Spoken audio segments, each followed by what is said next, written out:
Es ist Mittwoch, 10. Juni. Ich begrüße euch herzlich mit der heutigen Losung 1. Könige 17,16 aus einer Geschichte von Elia.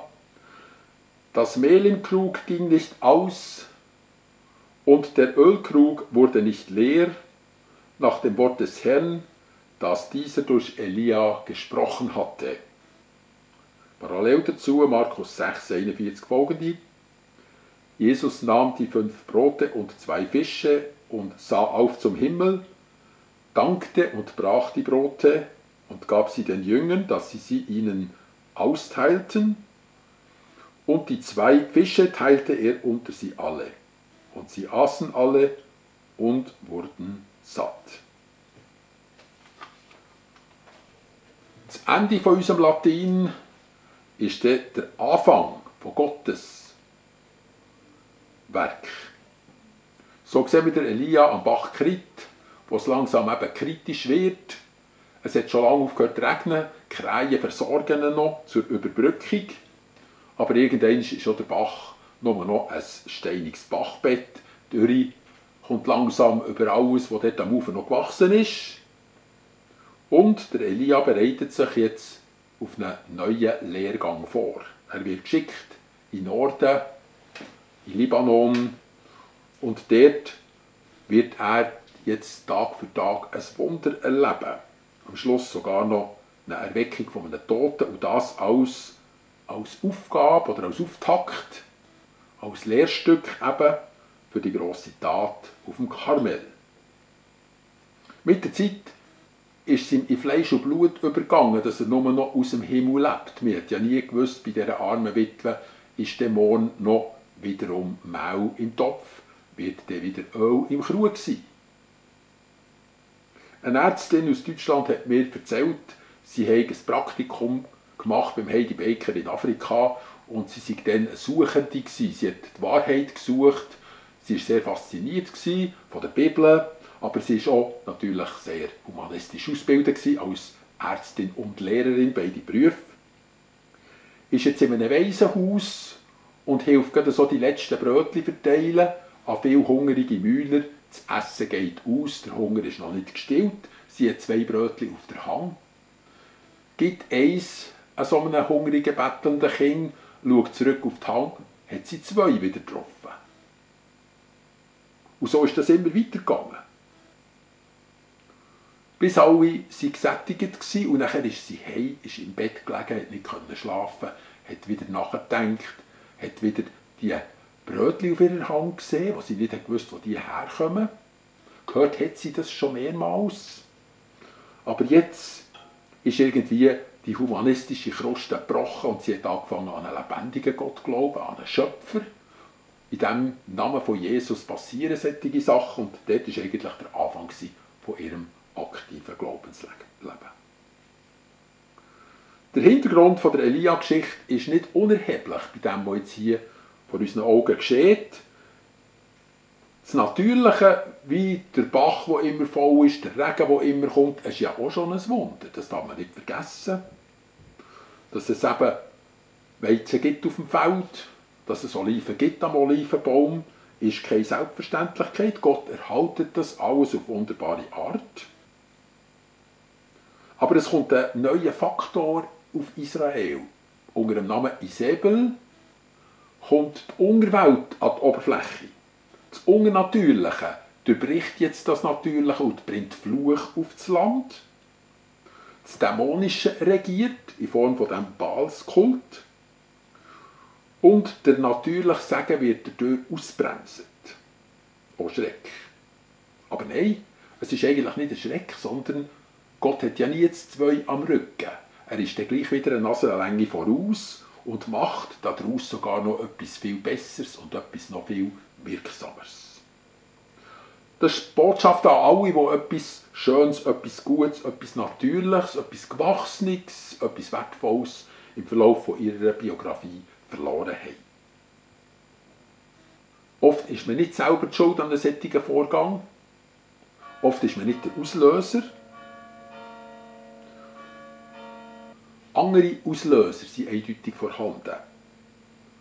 Gott erlaubt sich solchen Schaden, weil irgendwo Bremsen sind. irgendwo Faktoren, die mit der Unterwelt zu tun haben, gibt es halt eben. Und hinterher reibt man sich die Augen und sagt, warum hat Gott einen solchen Schaden zugelassen? Warum hat er das Natürliche hinter dran gestellt, hinter seine Ziele? Warum hat er uns in einer grossen Not sitzen? Vielleicht ein Hunger, ein Durst, wie der Elia hatte. Vielleicht Beziehungen, die zu Ende gegangen sind. Was auch immer. Es gibt in vielen Biografien solche Knicken. Und wir hätten natürlich immer besser gewusst, wie es laufen soll, das ist klar. Wir hätten besser Weg können zeichnen als Gott. Und bleiben dann vielleicht stehen bei dem, wo wir irren werden dran. Aber der Elia ist nicht bleiben stehen. Am Horizont hinter dem Unglück wartet ja ein neuer Auftrag. Eben eine grössere Gotteserfahrung, wir haben es schon erwähnt. Vom Wasser, also dem natürlichen Versorgungselement, kommt jetzt Öl und Mehl direkt aus dem Himmel. Wir wissen, Öl steht für den Heiligen Geist, Mehl steht für das Brot des Lebens, Manna ist schon mal aus dem Himmel gekommen, nichts ganz so Neues in Israel. Ohne Saat und Regen, ohne Wachstum und Ernte, kommen diese beiden natürlichen Stoffe im Prinzip plötzlich in die beiden Krüge. Gott hat ja am Elia gesagt, gang auf Sarepta, das neue Kapitel fängt dort für dich an. Ich habe nämlich eine Witwe aufgeboten. Etwas Ähnliches habe ich erlebt vor 2 Jahren. Ich hatte einen Traum. Ich war in einem fremden Dorf, eine bäuerliche Umgebung, sehr freundliche Leute. Sie haben mich eingeladen, in ein grosses Haus zu kommen. Sie haben mich so freundlich eingeladen, es war so angenehm, ein tiefer Frieden, ich bin dort reingegangen. Etwa 2 Tage später ein Telefonanruf von der Kirchgemeinde Oberwangen. Sie suchen einen Stellvertreter für 4 Monate. Ich konnte eigentlich gar nicht lange überlegen. Es war nicht einmal so eine harte Entscheidung. Ich wusste, das ist das, was ich geträumt habe. Und wenn es Gott im Voraus sagt, dann muss man nicht diskutieren. Dann sagt man einfach, ja, klar, das ist sicher irgendwie etwas Gutes, was da auf mich zukommt. Am ersten Tag, meinem ersten Arbeitstag, habe ich tatsächlich einen zielenden Bauern angetroffen, solche, die ich zum Teil sogar kennt, eine Bestätigung von den Bauern, die ich im Traum gesehen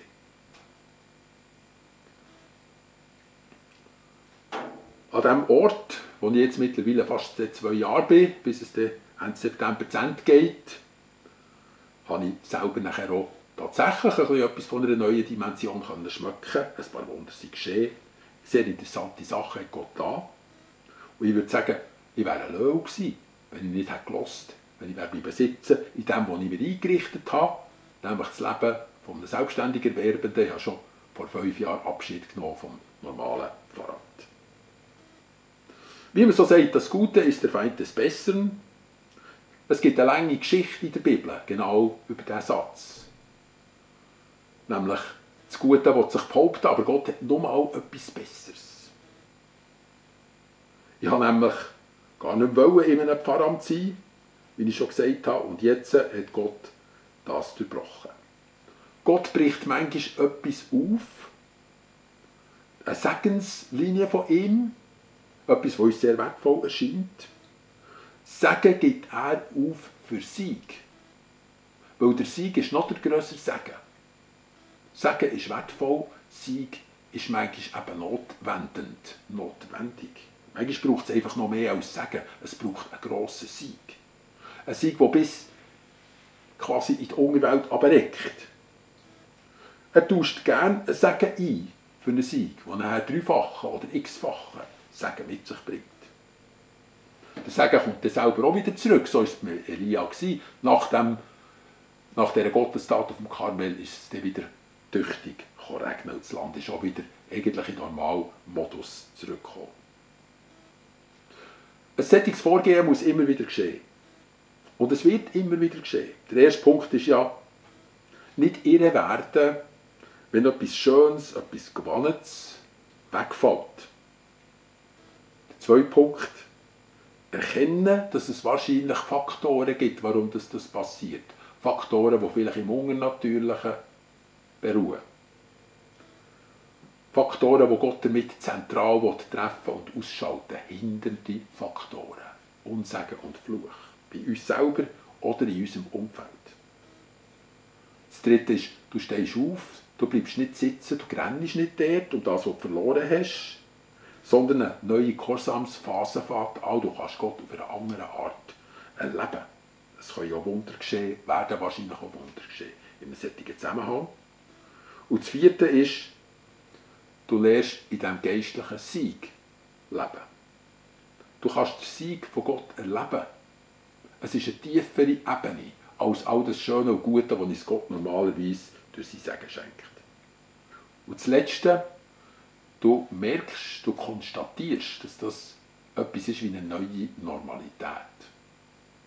Dass das Natürliche immer wieder ein bisschen auf die Seite geschoben wird, dass es Gott um noch tiefere Sachen geht, noch wichtigere, noch nachhaltigere. Du akzeptierst das und lässt dazwischen eben ein bisschen Mehl aus der Wunderbüchse geben.